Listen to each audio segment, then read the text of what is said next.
Praise the Lord. எல்லாரும் நல்லா இருப்பீங்க நம்புகிறேன்.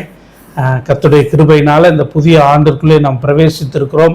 இந்த 2026 உங்களுக்கு ஒரு மகிழ்ச்சியும் ஒரு சமாதானத்தையும் ஒரு நல்ல ஒரு ஆரோக்கியத்தையும் ஒரு செழிப்பையும் கொண்டு வருகிற ஒரு வருடமாக இருக்கும்படி நான் உங்களை வாழ்த்துகிறேன். இனிய புத்தாண்டு நல்வாழ்த்துக்கள். இந்த காணொளி மூலமாய் கர்த்தர் கொடுத்த வாக்குத்தத்த வார்த்தையோடு கூட உங்களை சந்திப்பதில் மிகுந்த மகிழ்ச்சி. தேவன் இந்த வருடத்திற்கு என்று நான் தேவனிடத்தில் கேட்ட பொழுது கர்த்தர் ஒரு வார்த்தையை கொடுத்திருக்கிறார். அது நிச்சயமாய் நம்மை ஆசீர்வதிக்கும், நம்மை பலப்படுத்தும், நம்மளை புதிய ஒரு ஆவிக்குரிய நிலைமையில் ஒரு மேன்மையை கொடுத்து நம்மளை இன்னும் கொஞ்சம் ஞானம் உள்ளவர்களாய் அது நடத்தும் என்று நான் நம்புகிறேன். எரேமியா எழுதின தீர்க்க தரிசன புஸ்தகம் 33வது அதிகாரம் 6வது வசனம் நான் வாசிக்கிறேன். இதோ நான் அவர்களுக்கு சவுக்கியமும் ஆரோக்கியமும் வரப்பண்ணி அவர்களை குணமாக்கி அவர்களுக்கு பூரண சமாதானத்தையும் சத்தியத்தையும் வெளிப்படுத்துவேன். ஆங்கிலத்தில் behold I will bring to it health and healing and I will heal them and reveal to them abundance of prosperity and security. இன்னொரு translation I will reveal them to abundance of peace and truth அப்படின்னு இருக்குது. So இந்த வார்த்தை முதலாவது பார்த்தோம்னு சொன்னால் அவர்களுக்கு சௌக்கியமும் ஆரோக்கியமும் வரப்பண்ணி. சௌக்கியம் அப்படின்றது ஹெல்த்து, அதாவது உங்களுக்கு நல்ல ஒரு ஹெல்த்தி லைஃப்பை, ஒரு ஆரோக்கியமான ஒரு வாழ்க்கையை, ஒரு ஹெல்த்தான ஒரு சரீர பலத்தோடு கூட ஒரு தீர்க்காயுசோடு கூட நல்ல சுகபலனோடு இருக்கிற ஒரு காரியத்தை தேவன் முதலாவது நமக்கு வாக்கு பண்ணுகிறார். அதான் சௌக்கியம். ரெண்டாவது ஆரோக்கியம் அப்படின்றது ஆரோக்கியம் வரப்பண்ணி அவர்களை குணமாக்கி அப்படின்னு இருக்குது. அப்போ ஆரோக்கியம் எங்கே தேவைப்படும் அப்படின்னா, ஏற்கனவே ஒரு பலவீனம் இருக்கிறது, ஏற்கனவே ஒரு காயம் இருக்கிறது, ஏற்கனவே ஒரு வேதனை வலி இருக்கிறது, அங்கே தான் எனக்கு ஆரோக்கியமும் குணமும் தேவை. அதனால ஆண்டவர் சொல்கிறாரு, முதல்ல என்ன சொல்கிறாரா, நீங்கள் நல்லா இருப்பீங்க, நல்ல சுகபலனோடு தீர்க்காயுசோடு நல்லா இருப்பீங்க அப்படின்னு சொல்லிட்டு அடுத்த வசனம் ஆரோக்கியம் வர பண்ணி. ஏதோ ஒரு சில இடங்களில் நீங்கள் தவறி இருக்கீங்க, ஏதோ ஒரு சில இடங்களில் நீங்கள் பலவீனத்தோடு காயத்தோடு வலிகளோடு இருக்கீங்க இல்லையா, அதை நான் சரி செய்து உங்களை குணமாக்குகிற தேவனாய் இந்த ஆண்டிலே இருப்பேன் என்பதை கர்த்தர் நமக்கு வாக்கு பண்ணுகிறார். அதற்கு ஆதாரமாய் எந்தெந்த காரியத்தில் நமக்கு ஆரோக்கியம் தேவை அப்படின்றத நான் ஒரு சில காரியங்களை சொல்கிறேன். எரேமியாவே புஸ்தகத்தை அதே புஸ்தகத்தில் 30:17 வாட்சுன்னு சொன்னால், அவர்கள் உன்னை விசாரிப்பற்ற சீயோன் என்று சொல்லி உனக்கு தள்ளுண்டவள் என்று பெயரிட்டபடியால் நான் உனக்கு ஆரோக்கியம் வர பண்ணி உன் காயங்களை ஆற்றுவேன் என்று கர்த்தர் சொல்லுகிறார். இந்த வசனம் எதை சொல்லுது அப்படின்னா, விசாரிப்பற்ற சீயோன் அப்படின்னாலே தேவனுக்கு பிரியமான ஒரு பர்வதம், தேவன் விரும்புகிற ஒரு ஸ்தலம். எருசலேமை அவர் ரொம்ப பிரியமாக ஒரு பிள்ளையை கூப்பிடுவது போல, ஒரு மகளை அழைப்பது போல சீயோன் பர்வதமே அப்படின்னு சொல்லுவார். அந்த சீயோனை எப்படி சொல்கிறாருன்னா, அவர் உன்னை விசாரிப்பற்ற சீயோன், உன்னை விசாரிக்கிறதற்கு ஒருவரும் இல்லை, உனக்கு பல பிரச்சனைகளோடு நீ இருக்கிற, பல கேள்விகளோடு இருக்கிற, பல போராட்டங்களோடு குழப்பங்களோடு பல காயங்களோடு மன முறிவுகளோடு நீ இருக்கிற, ஆனால் உன் இருதயத்தின் காயங்கள் வெளிப்படையாய் தெரிவதில்லை, அதை விசாரிக்கவும் ஒருவரும் இல்லை, தெரிந்தவர்களும் உன்னை கண்டுகொள்வதில்லை. ஒரு சில சூழ்நிலை பார்த்தீங்கன்னா நம்ம மிகுந்த மனக்காயங்களோட வேதனைகளோட நம்ம போய் கொண்டிருப்போம். நம்மளை சுற்றி ஒரு கூட்டம் இருப்பாங்க, நம்மளை சுற்றி ஒரு சில மக்கள் இருப்பாங்க, ஆனால் நம்மை புரிந்து கொண்டு நம்ம இருதயத்தின் காயங்களை புரிந்து கொண்டு விசாரிப்பார் ஒருவரும் இருக்க மாட்டாங்க. ஸோ அப்படிப்பட்ட நிலைமையில் நீங்கள் இருப்பீங்கன்னு சொன்னால் ஆண்டவர் சொல்கிறாரு, நான் உனக்கு ஆரோக்கியம் வர பண்ணி உன் காயங்களை ஆற்றுவேன் என்று கர்த்தர் சொல்லுகிறார். இந்த ஆண்டு உங்களுக்கு ஒரு ஹெல்த்தி லைஃப்பை மட்டும் இல்லை, இதுக்கு முன்பதாக ஏற்பட்ட காயங்கள், நீங்களாக ஏற்படுத்தி கொண்ட ககாயங்களாக இருந்தாலும், மனிதர்களால் ஏற்படுத்தப்பட்ட இருதயத்தின் காயங்களாக இருந்தாலும் அவைகளை ஆற்றி அதில் ஒரு ஆரோக்கியத்தின் குணத்தையும் கர்த்தர் இந்த வருஷத்திலே வர பண்ணுவார். ஆமென். நிரந்தரமான சுகத்தை, குணத்தை, ஆரோக்கியத்தை அவர் உங்களுக்கு தந்தருள்வாராக. அடுத்து, நான் அவர்களுக்கு பூரண சமாதானத்தையும் சத்தியத்தையும் வெளிப்படுத்துவேன். சமாதானம் சாதாரண சமாதானம் இல்லை, ஏதோ ஒரு பிரச்சனையில் இருக்கும், அந்த பிரச்சனை சரியாகணும், அப்போ ஒன்று ஒரு சமாதானம் கிடைக்கும். அது டெம்பரவரியான ஒரு பீஸ். ஆனால் இங்கே ஆண்டவர் பூரண சமாதானத்தை நமக்கு வாக்கு பண்ணுகிறார். பூரண சமாதானம், முதல்ல சத்தியமும் இருக்குது. முதல்ல சமாதானத்தை பார்த்துருவோம். பூரண சமாதானம் அப்படின்னா சங்கீதம் 34:7-11 வாசம்னு சொன்னால், சாந்த குணமுள்ளவர்கள் பூமியை சுதந்தரித்து மிகுந்த சமாதானத்தினாலே மன மகிழ்ச்சியாக இருப்பார்கள். பாருங்க, மிகுந்த சமாதானம், பூரண சமாதானம். மிகுந்த சமாதானம் அப்படின்னு சொன்னால் அதிகமான ஒரு மனசில் ஒரு நிம்மதி, அமைதி, எல்லா பிரச்சனையும் தீர்ந்து ஒரு ரிலாக்ஸாக சமாதானமாக வாழக்கூடிய ஒரு நிலைமை தான் இந்த மிகுந்த சமாதானம். இது யாருக்கு கிடைக்கும் அப்படின்னா, அதுக்கு எப்படிப்பட்டவர்கள் தகுதி உள்ளவர்கள்னா, சாந்த குணம் உள்ளவர்கள் பூமியை சுதந்தரித்து. அப்போ சாந்த குணம் உள்ளவர்கள் பூமியை சுதந்திரித்துனா, இந்த முழு பூமியும் சுதந்திரித்தா நம்ம அது எவ்வளவு மதிப்புடையதாக இருக்குமோ அப்படிப்பட்டது தான் சமாதானம். அப்பேற்பட்ட ஒரு மிகுந்த சமாதானத்தை நம்ம சமாதானமாக ஒரு ஜீவியம் என்படிக்கு முழு பூமியும் சுதந்திரித்து கொண்டு நம்ம இருந்தால் எப்படி இருப்போமோ அதுபோல் அதற்கு ஒப்பனையான ஒரு சமாதானத்தை கர்த்தர் உங்களுக்கு தருவார். அதனால தான் அவர் சொல்கிறாரு, இந்த வார்த்தை சொல்கிறது மிகுந்த சமாதானத்தினால் மனமகிழ்ச்சியாக. அப்போ உங்களுக்குள்ள சாந்த குணம் இல்லை, நீங்கள் ஷார்ட் டெம்பராக இருக்கீங்க, எடுத்தெறிஞ்சு பேசிடுறீங்க, இது வரைக்கும் அப்படி தான் இருந்திருப்பீங்கன்னு சொன்னால், இந்த புதிய வருஷத்தில் ஒரு குணங்கள் மாறும்படிக்கு நீங்கள் விட்டு கொடுப்பீங்கன்னு சொன்னால் அந்த குணங்களை மாற்றிக்கொள்ளுவீர்கள். ஆண்டவர் உங்களை மாற்றுவதற்கு நீங்கள் ஒப்பு கொடுப்பீர்கள், அவர் வார்த்தை கீழ்ப்படுவீர்கள் என்று சொன்னால் இந்த மிகுந்த சமாதானம் உங்களுக்குரியதாய் மாறும். அடுத்து 72வது சங்கீதம் 7வது வசனம் வாசிங்கன்னா, சந்திரன் உள்ள வரைக்கும் அவர்களுக்கு மிகுந்த சமாதானம் இருக்கும். இது சாலமோன் என்கிற ராஜாவை குறித்து எழுதின ஒரு சங்கீதம். சந்திரன் உள்ள வரைக்கும், எங்கள் தாத்தா இருக்கும்போது சந்திரன் இருக்குது, இனி எத்தனை தலைமுறைக்கு அது இருக்கும்னு எங்களுக்கு தெரியாது. நிலாவும் சூரியனும் சந்திரனும் என்னைக்காவது வராமல் இருந்திருக்குதா, என்னைக்காவது அது லீவ் போட்டு போயிருக்குதா? அப்படி நடந்ததே கிடையாது. ஒரு குறிப்பிட்ட டிசம்பர் மாதம் 31 இந்த 2026 வரைக்கும் தான் இருக்கும். அதுக்கப்புறம் சந்திரன் வராதுன்னு யாராவது சொல்ல முடியுமா? கடவுள் ஏற்படுத்தினது, அது நித்திய உடன்படிக்கை, நித்தியமாக அது நிலைச்சிருக்கும். அதுபோல் உங்கள் சமாதானம் நிலைத்திருக்கும். நிறைவாக இருக்கவும் நிலைத்திருக்கவும் இந்த வருஷத்தில் ஆண்டவர் உங்களுக்கு உதவி செய்வார். நிச்சயமாக அப்பேற்பட்ட சமாதானத்தை உங்களுக்கு தருவார். நீங்கள் சாந்த குணமுள்ளவர்களாக இருக்க வேண்டும். ரெண்டாவது, இது யாருடைய நாட்கள் எப்படி இருக்குன்னா, சாலமோனை பற்றி சொல்லப்படுகிறது. சாலமோன் ஒரு சிறந்த ஞானி, சிறந்த ராஜா. ஸோ அவருக்கு முன்பதாகவும் அவருக்கு பின்பதாகவும் அப்பேற்பட்ட ஒரு ஞானி இதுவரைக்கும் எழுப்பினது இல்லை. ஆனால் அவரை படைத்த ஆண்டவராகிய இயேசு கிறிஸ்து சொல்கிறாரு, அவருக்கு ஞானத்தை கொடுத்தவர் சாலமோனிலும் பெரியவர் என்று தன்னை வெளிப்படுத்துகிற அவரை பற்றி என்ன சொல்லுது? ஏசாயா 9:6 சொல்லப்பட்டிருக்கிறது. அதில் ஒரு வார்த்தை சமாதான பிரபு என்று அழைக்கப்படுவார் இருக்குது. இவர் பேர் சமாதான பிரபு. அப்போ இந்த சமாதானத்துக்கு சொந்தக்காரர், அதை உருவாக்கினவர், அதற்கு உரிமை பாராட்டத்தக்கவர் யார் அப்படின்னு சொன்னால் இந்த சமாதான பிரபுவாகிய இயேசு கிறிஸ்து. அவர் தான் இந்த சமாதான காரணர். ஸோ ஒரு ராஜாவுக்கு கீழ்பட்டு இருக்கணும் அப்படின்னா அந்த ராஜாவுடைய கட்டளைகளுக்கு கீழ்ப்படிந்திருக்கணும். அந்த ராஜாவுக்கு பிரியமானவர்களை நாம் செய்ய வேண்டும். நம்ம எவ்வளோ பிரச்சனை இருந்தாலும் ராஜாவை தூக்கி எறிஞ்சு பேசாமல் அவருக்கு பிரியமானதை செய்ய முயற்சிக்கிற பொழுது நமக்கு என்ன இருக்குமா? மிகுந்த சமாதானம், பூரண சமாதானம். அவரை பற்றி நீங்கள் தெரிந்து கொள்ள உங்களுக்குள்ள இந்த பூரண சமாதானம் பெருக்கெடுக்கும். நிச்சயமாக இந்த ஆண்டு பூரண சமாதானம் உங்களுக்குரியதாக மாறும். இந்த வார்த்தையின்படி உங்களை விட்டு கொடுக்க, மாற்றத்திற்கு நீங்கள் விட்டு கொடுக்க உங்களை அனுமதிப்பீர்கள் என்று சொன்னால் நிச்சயமாய் கர்த்தர் உங்களுக்கு சமாதானத்தை தருவார். ரெண்டாவது, சத்தியம் அப்படின்றதுல இது ஒன்றை ஒன்று தொடர்புடையது. சத்தியம் அப்படின்னா இங்கிலீஷில் ட்ரூத் அப்படின்னு இருக்குது.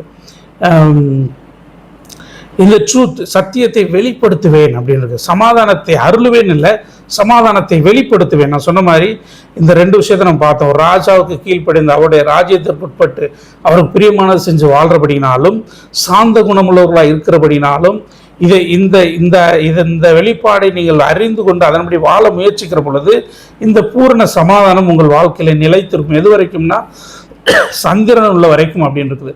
நீங்க கடந்து போனாலும் உங்க தலைமுறைகளுக்குள்ள இந்த சமாதானம் தொடர்ந்து கொண்டே இருக்கும். ஆமென். அடுத்து சத்தியம். சரி, சத்தியம்னா என்ன அப்படின்னு பார்த்தோம் அப்படின்னா, யோவான் எழுதின சுவிசேஷ புஸ்தகம் 17:17 என்ன சொல்லுதுன்னா, உம்முடைய வசனத்தினாலே அவர்களை பரிசுத்தமாக்கும், உம்முடைய வசனமே சத்தியம். அப்போ இந்த வார்த்தை தாங்க சத்தியம். ஆண்டவர் சொல்கிறாரு, உனக்கு சௌக்கியம் வர பண்ணி, ஆரோக்கியம் வர பண்ணி, உன்னை குணமாக்கி, உனக்கு பூர்ண சமாதானத்தையும் சத்தியத்தையும் வெளிப்படுத்துவேன். சமாதானத்தை வெளிப்படுத்தினார் இல்லையா, இப்போ தான் பார்த்தோம். அந்த சத்தியம் அப்படின்னா அவருடைய வார்த்தை. இயேசு கிறிஸ்து அடிக்கப்படும்படி, அவரை கொலை செய்யும்படி பிலாத்தினிடத்தில் கொண்டு போய் நிறுத்துறாங்க. நிறுத்தும் போது ஆண்டவர் சொல்கிறாரு, யோவான் 18:37 வாசிங்கன்னு சொன்னால், சத்தியத்தை குறித்து சாட்சி கொடுக்க நான் பிறந்தேன் என்று பிலாத்துவினிடத்தில் சொன்னார்.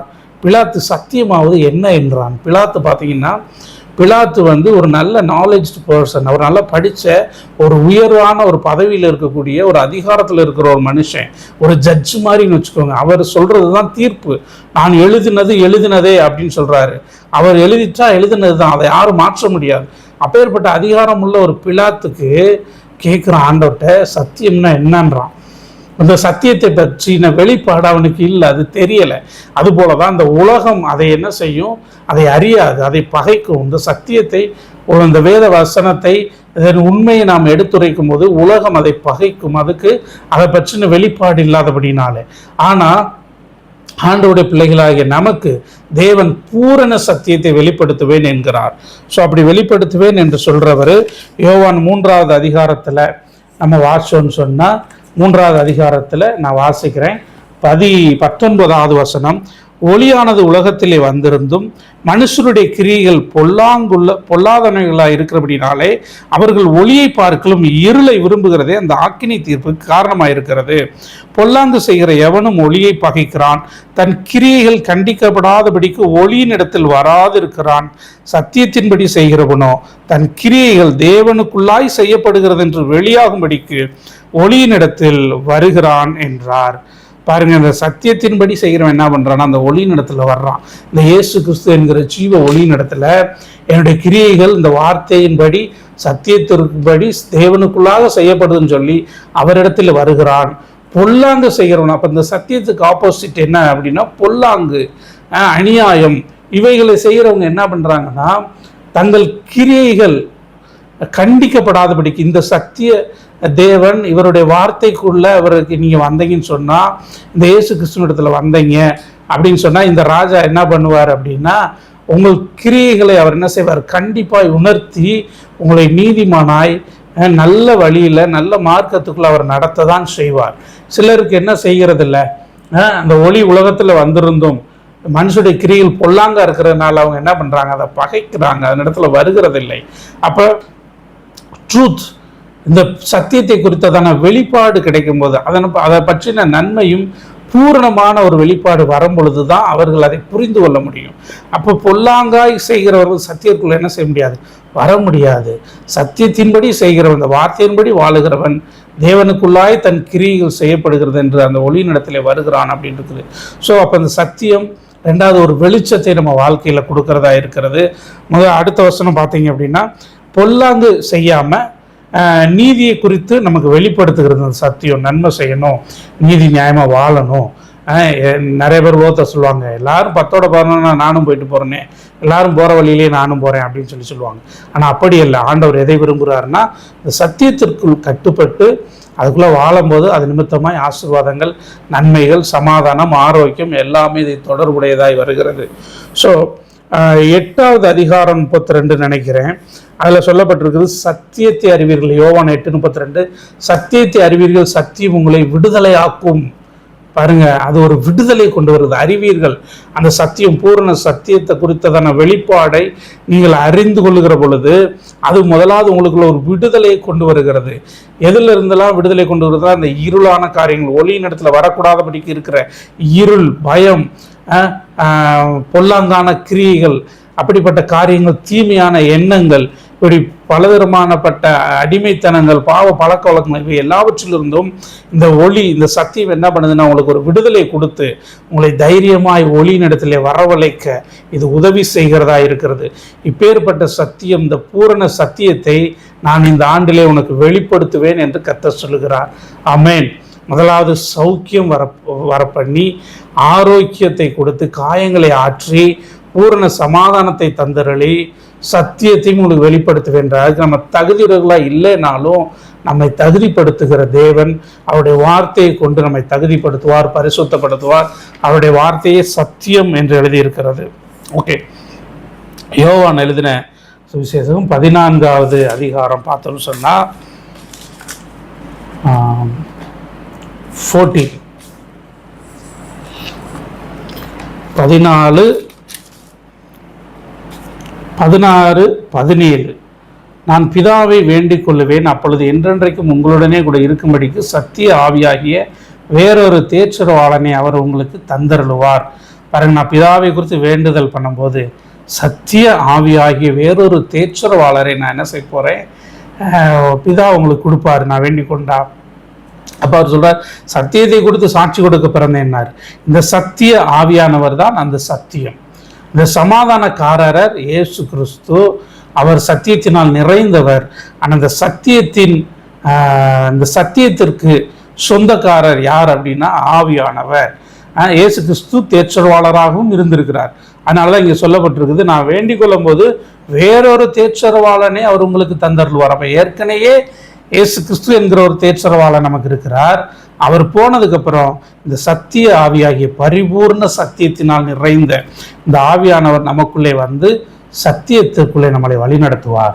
உலகம் அந்த சத்திய ஆவியானவரை காணாமலும் அறியாமலும் இருக்கிறபடியால் அவரை பெற்றுக்கொள்ள மாட்டாது. அவர் உங்களுடனே வாசம் பண்ணி உங்களுக்குள்ளே இருப்பதால் நீங்கள் அவரை அறிவீர்கள். நான் உங்களை திக்கற்றவர்களாக விடேன், உங்களிடத்தில் வருவேன். சரி, இப்போ இந்த 4 காரியம் பார்த்தோம். ஒன்று, சௌக்கியமாக இருப்பீங்க, உங்களுக்கு நல்ல சுகபலனோடு நல்ல தீர்க்காயுசோடு இருக்க ஆண்டவர் உங்களை ஆசீர்வதிப்பாராக. 2வது, ஆரோக்கியம் வர பண்ணி சரீரத்தின் காயங்கள் மட்டுமல்ல மனதின் காயங்களிலும் ஒரு ஆரோக்கியம், ஒரு குணத்தை கற்றர் உங்களுக்கு சுகத்தை தந்தருளுவார். பூரண சமாதானம், அவருடைய வார்த்தைக்கு கீழ்ப்பட்டு அவருடைய ராஜ்யத்திற்கு உட்பட்டு நாம் சாந்த குணமுள்ளவர்களாய் மாற இன்னும் நாம் முயற்சி எடுப்போம் என்று சொன்னால் பூரண சமாதானத்தை, சமாதான பிரபுவாகிய இயேசு கிறிஸ்துவினுடைய பூரண சமாதானத்தை அவரை நாம் சுதந்திரமாய் பெற்றுக்கொள்ள முடியும். அது நிமித்தம் நமக்கு ஒரு மிகுந்த சமாதானம். யோவான் 17:14-27 சொல்லுது, நான் என்னுடைய சமாதானத்தையே உங்களுக்கு வைத்து போகிறேன்.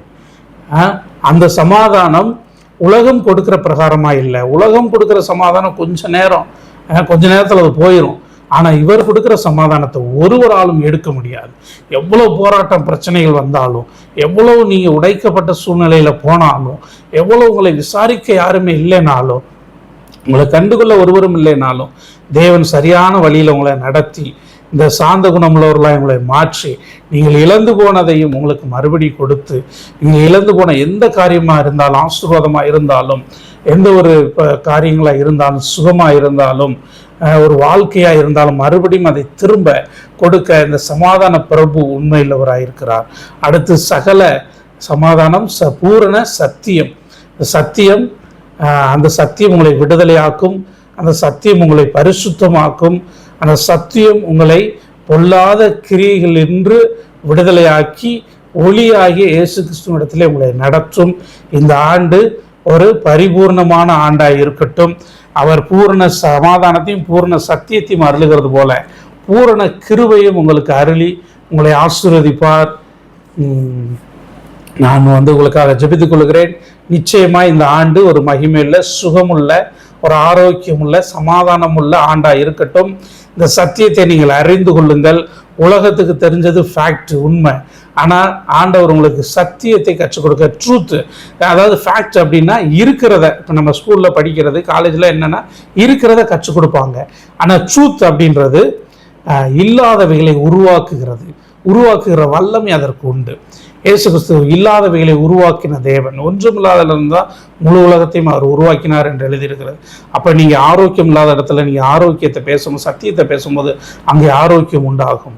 ஒரு வறட்சி, தரித்திரம், குறைச்சல் இருக்கிற இடத்துல இந்த சத்தியத்தை நீங்கள் பேசுகிற பொழுது அங்கே ஒரு நிறைவு உண்டாகும். அந்த சூழ்நிலையை மாற்றக்கூடிய ஒரு அதிகாரத்தையும் வல்லமையும் கர்த்தர் உங்களுக்கு கொடுத்து ஆசீர்வதிப்பாராக. God bless you.